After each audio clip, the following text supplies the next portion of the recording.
என் இனிய தமிழ் நண்பர்களுக்கு புரிசைரா சுந்தரின் அன்பான வணக்கங்கள். இந்த வாரம் பங்குச் சந்தைகள் எப்படி இருக்கு அப்படின்றத பத்தி பார்க்க போறோம். நான் உங்களுக்கு ஸ்ட்ரெயிட்டாவே வந்து சார்ட்டே காமிச்சிடுறேன். ஸோ இது வந்து நிஃப்டியோட சார்ட் இது. இந்த நிஃப்டியோட சார்ட் பார்த்தீங்கன்னா, இது வந்து டிசம்பர் 20ஆம் தேதி. ஸோ இந்த டிசம்பர் 20ஆம் தேதி ஒரு மிகப்பெரிய ரெட் கேண்டில் வந்தது. அந்த ரெட் கேண்டில் வந்ததுக்கப்புறம் பார்த்தீங்கன்னா 1, 2, 3, 4, 5, 6, 7 அடுத்த 7 நாட்களுக்கு இந்த கேண்டலுடைய ஹையும் தாண்டல, இந்த கேண்டலுடைய லோவும் உடைக்கல. இந்த கேண்டலுடைய லோ வந்து ஒரு நாள் உடைச்சிருக்கிறாங்க. ஆனால் அன்னைக்கு ரெக்கவர் ஆயிட்டாங்க. ஸோ க்ளோசிங் பேசிஸில் ஸோ இதுக்கு கீழவும் போகலை, இதுக்கு மேலேயும் போகலை. ஸோ இது வந்து ஒரு சைட்வேஸ் மூவ்மெண்ட் அப்படின்னு சொல்லலாம்.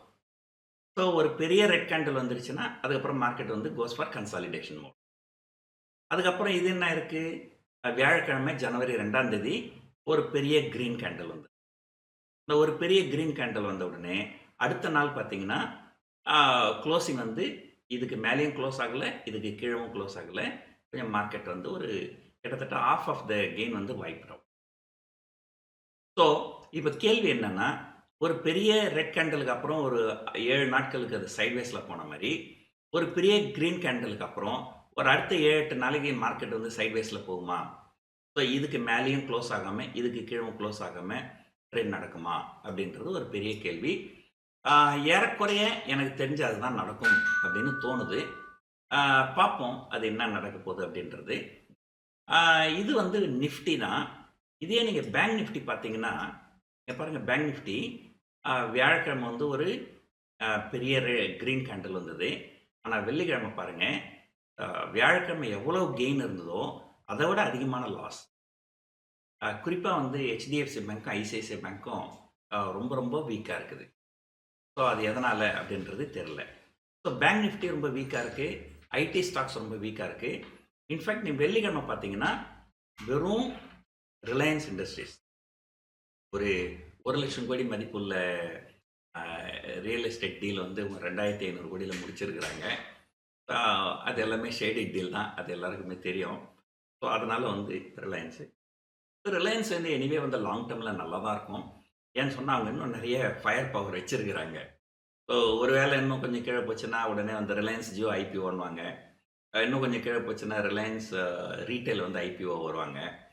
ஸோ ரிலையன்ஸ் ஜியோ ஃபைனான்ஸ்னு அப்படி ஒரு கம்பெனி இருக்கிறதே யாருக்கும் தெரியாது. அதுக்கு ஐபிஓ வந்து பணம் பல 1000 கோடி அவங்க கலெக்ட் பண்ணிட்டாங்க.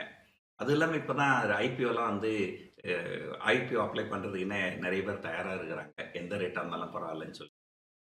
ஸோ இதுதான் வந்து இப்போதைக்கு உண்டான ஒரு ஸ்டோரி. சரி, இதுக்கப்புறம் கொஞ்சம் லாங் டேர்ம் பற்றி பேசுவோம். நீங்கள் கொஞ்சம் லாங் டேர்ம் பற்றி பேசுகிறதா இருந்தால், இங்கே வந்து ஒரு 2 லைன் வரைஞ்சிருக்கிறேன். ஸோ ஒன்று வந்து ரெட் லைனு, இது வந்து 200 டே மூவிங் ஆவரேஜ். இன்னொன்று வந்து ப்ளூ லைனு, அது வந்து 50 டே மூவிங் ஆவரேஜ். ஸோ நீங்கள் பார்த்தீங்கன்னா, ஸோ இந்த சார்ட் அப்படியே கொஞ்சம் பின்னாடி நோக்கி போனீங்கன்னா, ஸோ இந்த இடத்துல தான் வந்து அந்த ப்ளூ லைன் வந்து ரெட் லைனை கிராஸ் பண்ணியிருக்கு ஹையர் சைடில். ஸோ ரெட் லைனுக்கு மேலே ப்ளூ லைன் போயிருக்கு. ஸோ ரெட் லைனுக்கு மேலே ப்ளூ லைன் போகுதுன்னா 50 டே average, 50 day moving average is higher then the 200 day moving average. அப்படி இருந்ததுன்னா அது வந்து ஆங்கிலத்தில் வந்து கோல்டன் கிராஸ் அப்படின்னு சொல்லுவாங்க. அது வந்து மார்க்கெட் புல்லிஷாக இருக்கும். ஸோ இப்போ இது நடந்தது பார்த்தீங்கன்னா கிட்டத்தட்ட இந்த இடத்துல நடந்திருக்குது. அது கிட்டத்தட்ட ஓகே, நான் பேங்க் நிஃப்டி பார்த்துட்டு இருக்கிறேன். இப்போ நிஃப்டிக்கு மூலம் ஸோ நிஃப்டி இந்த இடத்துல கிராஸ் ஆகிருக்கு. ஸோ அது பார்த்தீங்கன்னா அது அந்த இடத்துல வந்து கிட்டத்தட்ட 18,700 அப்படின்னு இருக்கு. ஸோ அது 18,700 அப்படின்னு இருந்தது பார்த்தீங்கன்னா, அதுக்கப்புறம் மார்க்கெட் புல்லிஷ் ஆகிட்டு கிட்டத்தட்ட 26,000 வரைக்கும், 26,300 வரைக்கும் போனது உங்களுக்கு எல்லாருக்குமே தெரியும். ஸோ இந்த கோல்டன் கிராஸ் வந்த உடனே மார்க்கெட் ரொம்ப ஃபார்மாக மேலே போயிட்டு, அஃப்கோர்ஸ் நடுவில் கரெக்ஷன் வரும், அதை பற்றி பயப்பட வேண்டியதில்லை. இந்த ப்ளூ லைன் வந்து ரெட் லைனுக்கு கீழே போகக்கூடாது, அது வரைக்கும் நீங்கள் பயப்பட வேண்டியதில்லை. நடுவில் ஒரு ப்ராஃபிட் புக்கிங் வரும், கரெக்ஷன் வரும், திரும்ப மார்க்கெட் மேலே போகும். போயிட்டு இப்போ என்ன நடந்திருக்குனாக்கா, இந்த இந்த இடத்துல பார்த்தீங்கன்னா அந்த வித்து, அதாவது 200 day moving average, 50 day moving average ரொம்ப ஃபார் ஹையரில் இருந்துருக்குது. இப்போ அது கரெக்ட் ஆகுது, கரெக்ட் ஆகிட்டு இப்போ இது கிட்ட வருது. இது நீங்கள் வந்து இந்த ப்ளூ லைன் வந்து ரெட் லைனுக்கு கீழே போச்சுன்னா இது வந்து கொஞ்சம் டேஞ்சர். அதை வந்து ஆங்கிலத்தில் டெத் கிராஸ் அப்படின்னு சொல்லுவாங்க. ஸோ அது வந்து பேரிஷ் சைன். ஸோ இந்த ப்ளூ லைன், அதாவது 50 day moving average 200 day moving ஆவரேஜுக்கு மேலே இருக்கிற வரைக்கும் மார்க்கெட் வந்து புல்லிஷ் தான். அதுக்கு கீழே போச்சுன்னா தான் மார்க்கெட் பேரிஷ். இது வந்து வீக்லி ரிப்போர்ட் கிடையாது. இது வந்து ஒரு லாங் டேர்ம் ரிப்போர்ட். இந்த சார்ட்டை எடுத்ததுனால நான் அதை காமிச்சிடுறேன். இது ஒரு லாங் டேர்முக்கு இப்படி இருக்கு அப்படின்னு சொல்லி. அதுக்கப்புறம் வீக்லி பார்த்தீங்கன்னா ஒரு ஓப்பன் இன்ட்ரெஸ்ட் பார்ப்போம். ஸோ புட் கால் ரேஷியோ வந்து 0.72 இருக்கு. யூஸ்வலாக புட் கால் ரேஷியோ வந்து 0.7 கிட்ட வந்ததுன்னா மார்க்கெட் பவுன்ஸ் ஆகும்னு சொல்லுவாங்க. ஆனால் இந்த தடவை அப்படி ஆகிறதுக்கு வாய்ப்பு இல்லை. ஏன் வாய்ப்பு இல்லைன்னு சொன்னாக்கா, வியாழக்கிழமை பங்குச்சந்தைகள் ரொம்ப பெரிய லெவலில் ஏறி வெள்ளிக்கிழமை ரொம்ப இறங்கவே கொஞ்சம் அக்ரெசிவாக காலை செல் பண்ணியிருக்கு.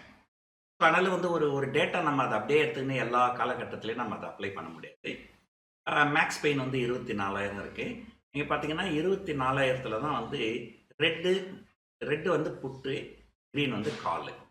ஸோ 24,000 பார்த்தீங்கன்னா ரெட்டும் க்ரீனும் ஈக்குவலாக இருக்குது. அப்படின்னா என்னன்னா, நிறைய பேர் அந்த இடத்துல காலம் செல் பண்ணியிருக்கிறாங்க, புட்டும் செல் பண்ணியிருக்கிறாங்க. அது வந்து ஷார்ட் ஸ்ட்ராடல் அப்படின்னு சொல்லுவாங்க. So 24,000 short ஸ்ட்ராடல். பார்த்தீங்கன்னா புட்டு வந்து ஒரு 156 ரூபாயில் இருக்குது. கால் வந்து 156. ஸோ கிட்டத்தட்ட ஒரு 300 ரூபாய். ஸோ யாராவது புட்டு கால் ரெண்டும் செல் பண்ணியிருந்தாங்கன்னா அவங்களுக்கு கிட்டத்தட்ட ஒரு 300 ரூபாய் கிடைச்சிருக்கும். ஸோ அவங்க வந்து 23,700க்கு கீழே போகாமலும் 24,300க்கு மேலேயும் போகாமலும் அடுத்த 4 நாளைக்கு ட்ரேட் ஆச்சுன்னா இவங்க வந்து ஒரு ப்ராஃபிட் பண்ணுவாங்க. மற்றபடி கால் பார்த்தீங்கன்னா ஒரு 24, 100, 200, 300, 400 லைனாக காலை செல் பண்ணி வச்சுருக்கிறாங்க. ஆனால் புட்டு பார்த்தீங்கன்னா அதிகமாக இல்லை. இதெல்லாம் வந்து முன்னாள் மார்க்கெட் ஏறும்போது செல் பண்ணுது. இதுதான் இன்ட்ராடே அடிஷன். நேற்று இன்ட்ராடேல பார்த்தீங்கன்னா கால் தான் நிறைய செல் பண்ணியிருக்காங்க, புட்டு அதிகமாக செல் பண்ணல. புட்டு வந்து எங்கே செல் பண்ணியிருக்காங்கன்னா 23,700ல தான் செல் பண்ணியிருக்காங்க. ஸோ ஏன்னா 23,800லேருந்து தான் மார்க்கெட் பிரேக் அவுட் ஆச்சு. அதனால் ஒரு 23,700 செல் பண்ணியிருக்காங்க. ஸோ இங்கேயும் பார்க்கலாம் ஒரு டீசென்ட் ஓப்பன் இன்ட்ரெஸ்ட் இருக்குது. ஸோ இங்கே பார்த்தீங்கன்னா ஒரு 24,500 சொல்லலாம். ஸோ ஃபஸ்ட்டு வந்து இந்த டெக்னிக்கலாக பார்த்தீங்கன்னா இந்த இடத்துல பவுன்ஸ் ஆகணும்னு சொல்லுவாங்க. ஆனால் அது பவுன்ஸ் ஆகிறதுக்கு உண்டான வாய்ப்புகள் ரொம்ப ரொம்ப குறவு தான். எனக்கு என்ன கேட்டிங்கன்னா, ஒட்டுமொத்தத்தில் 23,700 ஒரு மைனர் சப்போர்ட் இருக்கும். பட் மேஜர் சப்போர்ட் வந்து 23,500 தான். அது எதனால் சொல்கிறேன்னா, 23,700 வந்து ஒரு பெரிய கேண்டில், ஓப்பன் இன்ட்ரெஸ்ட் அதிகமாக இருக்குது. ஆனால் 23,500 தான் ரீசன்ட் லோ, ஒரு டிசம்பர் மாதத்தினுடைய லோ அப்படின்னு சொல்லலாம். ஸோ அதனால் வந்து 23,500, அப்சைடில் வந்து ஒரு 24,500. ஸோ இந்த மாதம் வந்து ஒரு 23,500லேருந்து 24,500 வரைக்கும் ட்ரேட் நடக்கிறதுக்கு வாய்ப்புகள் நிறைய இருக்குது சொன்னோம். ஆனால் இது வந்து ஒரு பெரிய ரேஞ்சாக இருக்குது. ஆனால் என்னென்னா, இந்த கடந்த ஒரு மாதம் 1.5 மாதமாக பார்த்தீங்கன்னா பங்குச்சந்தைகள் வந்து ஒரு திடீர்னு 200, 300 பாயிண்ட் மேலே போகுது, 300, 400 பாயிண்ட் கீழே வருது. ஸோ இந்த ஸ்விங் வந்து ரொம்ப பெருசாக இருக்குது. ஸோ எதனால் இந்த ஸ்விங் பெருசாக இருக்குது அப்படின்றது தெரியல. இன்னும் கொஞ்சம் நாள் போனால் தான் தெரியும். ஒருவேளை இந்த செபியனுடைய நடவடிக்கைகளால் நிறைய ஆப்ஷன் செல்லர்ஸ்லாம் வெளியே போயிட்டாங்க. பட் ஆனால் ஆப்ஷன் பையர்ஸ் நிறைய பேர் இருக்கிறாங்க. ஸோ இதனால் நிறைய ஸ்விங்கு நடக்குதா. ஏன்னா கொஞ்சம் செல் பண்ணாலே மார்க்கெட் கீழே இறங்குது. ஒரு 10 பாயிண்ட் கீழே இறங்கினாலே புட் ஆப்ஷன்லாம் 20 ரூபாய் ஏறுது.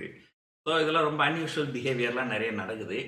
ஸோ இந்த செபியனுடைய ஃபுல் இம்பேக்ட்லாம் ஃபேக்ட்ரி நாய்க்கு வர்றதுக்கு ஒரு 2-3 மந்த்ஸ் ஆகும்னு நினைக்கிறேன். நிறைய ப்ராப் டெஸ்க்லாமே வந்து பாம்பேயில், குஜராத்லலாம் மூடிட்டாங்க. அந்த பிஸ்னஸ்லாம் இப்போ வயபிளாக இல்லை அப்படின்னு கேள்விப்படுறோம். ஸோ இதுதான் ஒரு நிலைமை. ஸோ பங்குச்சந்தைகள் வந்து ஒரு என்ன சொல்கிறது, நான் ஏற்கனவே சொன்ன மாதிரி ஒரு சேலஞ்சிங்கான பீரியடில் தான் இப்போ இருக்குது. இன்னும் கொஞ்சம் நாளைக்கு அப்படி தான் இருக்கும். ஸோ வர வியாழக்கிழமை டிசிஎஸ் ரிசல்ட் வருது. மார்க்கெட் முடிஞ்சதுக்கப்புறம் தான் வரும். ஸோ அதனால் இந்த வீக்லி எக்ஸ்பைரி பிரச்சனை கிடையாது. அடுத்த வீக்லி எக்ஸ்பைரியில் தான் அது ரிஃப்ளெக்ட் ஆகும். அது கூட வந்து அடுத்த வாரம் கூட பார்த்தீங்கன்னா கூட டிசிஎஸ் ஒன்று தான் ஒரு பெரிய கம்பெனி. அதுக்கு அடுத்த பெரிய கம்பெனி பார்த்தீங்கன்னா இன்ஃபோசிஸு. அது வந்து அதுக்கு அடுத்த வியாழக்கிழமை தான் வருது. ஸோ மேபி அனதர் 1 or 2 வீக்ஸுக்கு வந்து மார்க்கெட் வந்து ஒரு டைரக்ஷன் இல்லாமல் கொஞ்சம் மேலேயும் கீழும் போய்கிட்டு தான் இருக்கும். கார்ப்பரேட் ரிசல்ட் வந்ததுக்கு அப்புறம் தான் ஒரு பெரிய மூவ் இருக்கும். மேஜர் கார்ப்பரேட் ரிசல்ட்லாம் பார்த்தீங்கன்னா உங்களுக்கு 4வது வாரம் தான் வரும். இந்த மாதம் வந்து 5 வாரம், 4வது வாரம் வர ஆரம்பிக்கும். அப்போ அந்த பட்ஜெட் சம்மந்தப்பட்ட ஸ்பெக்குலேஷன்லாம் வேறு நிறைய இருக்கும். ஆ இந்த தடவ நெறைய ரூமர்லாம் வந்து கவர்மெண்ட்டே இனிஷியேட் பண்ணிக்கிறாங்கன்னு நெனைக்கிறேன் இந்த ரூமர்லாம். ரூ. 15,00,000 வரைக்கும் இது சம்பாதிக்கிறவங்களுக்கு நாங்க டாக்ஸ குறைப்போம் அப்படின்ற மாரி ஒரு செய்திய விட்டாங்க. உடனே எல்லா மீடியாவும் பார்த்தீங்கன்னா, ரூ. 15,00,000 வரைக்கும் டாக்ஸ் கிடையாது அப்படின்னுறாங்க. ஸோ பல காலங்கள்ல நம்ம பாஸ்ட்ல பார்த்துருக்குறோம். இந்த மாரி செய்திகள் எதுவுமே வந்து 100க்கு 99% உண்மையா இருக்காது. சும்மா எதையாவது ஒண்ணு கிளப்பி விட வேண்டியது. இப்ப பாருங்க, "யார் அந்த சார்?" அப்படின்னு சொல்லிட்டு ஒரு பெரிய ட்ரெண்டிங் போயின்னு இருக்குது. இந்த யூடியூப் ஓப்பன் பண்ணா, அத்தன யூடியூப்லயுமே வந்து அந்த பாதிக்கப்பட்ட பெண்ணே வந்து சொல்லிட்டாங்க. ஒரு சார் கண்டிப்பா இருக்கிறாரு அப்படின்ட்டு. ஆனா, போலீஸ் தரப்புல பார்த்தீங்கன்னா, "இல்ல அந்த மாரிலாம் ஒண்ணும் இல்ல. அந்த மாரிலாம் அந்த பாதிக்கப்பட்ட பெண் எதுவும் குடுக்கல. அந்த புலனாய்வு செய்கின்ற அதிகாரிகள் யாருமே அஃபிஷியலா எதுவுமே சொல்லல." அப்படின்னு சொல்றாங்க. அது எங்கேயோ ஒரு சின்ன செய்தியா வருது. ஆனா, அ பொய்க்கு வந்து வேல்யூ ரொம்ப அதிகம் எப்பவுமே. உண்மைக்கு வந்து வேல்யூ கிடையாது. ஸோ உண்மை எங்கனா வந்து பார்த்தீங்கன்னா, ஒரு ஒரு 7வது பக்கத்தில ஒரு சின்ன வரி செய்தியா வரும். பொய்யெல்லாம் பார்த்தீங்கன்னா, முதல் பக்கத்தில பெரிய தலைப்புச் செய்தியா வரும். எந்த யூடியூப் திறந்தாலுமே வந்து இதான் இப்போ ட்ரெண்டிங்கா இருக்குது. ஸோ, ஆ அப்படிதான் பங்குச்சந்தை அப்படிதான். பங்குச்சந்தையில இன்னுமே அதிகம். நெறைய வந்து மேனிபுலேட் பண்ணுவாங்க.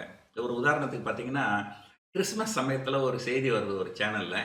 ஆ ஆட்டோ சேல்ஸ்லாம் வந்து ரொம்ப குறைஞ்சிருச்சு. 30% குறைஞ்சு போச்சு.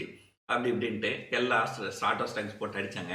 ஆனா ஜனவரி 1ஆம் தேதி ஆக்சுவல் டேட்டா வரும்போது பார்த்தீங்கன்னா, மாருதிலாம் எக்ஸலன்ட் நம்பர். ஸோ இத தான் வந்து ஆங்கிலத்தில என்ன சொல்லுவாங்க, பிளாப் அண்ட் கிராப்ன்னு சொல்லுவாங்க. எதையாவது உளர வேண்டியது நெகட்டிவா மார்க்கெட் நல்லா விழும். அப்போ வந்து கம்மியான விலையில வாங்கிட வேண்டியது. இன்னொன்னு வந்து பம்ப் அண்ட் டம்ப்ன்னு சொல்லுவாங்க.